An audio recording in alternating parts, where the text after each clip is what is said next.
బిర్యానీ అంటే ఎవరికి నచ్చదు? చాలామందికి బిర్యానీ అనేది ఒక ఎమోషన్, ఒక వీక్‌నెస్. నాకైతే బిర్యానీ తినాలని క్రేవింగ్స్ వచ్చినప్పుడల్లా యూట్యూబ్‌లో ఫుడ్ బ్లాగ్స్ అన్నీ చూస్తూ తిన్నట్టు ఫీల్ అయిపోతా. అట్లీస్ట్ మంత్‌కి 2 టైమ్స్ అయినా తినాలని బాగా ట్రై చేస్తా అబ్బా!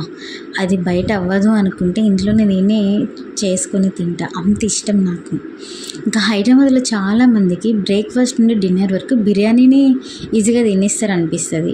అటు 3 AM biryani, 4 AM biryani, midnight biryanis అని అసలు సర్వ్ చేసే వాళ్ళకి, తినే వాళ్ళకి గ్యాపే ఉండదు కదా! ఇంకా మన హైదరాబాద్ బిర్యానీ అంటే ఇండియాలోనే ఒక స్పెషల్ క్రేజ్. కానీ ఇప్పుడు మన ఇండియాలోనే హైదరాబాద్ ఫుడ్ అంటేనే చాలా ఘోరంగా ఉంది. అది ఎందుకో మీకు కూడా తెలుస్తుంది కదా న్యూస్ చేస్తుంటే.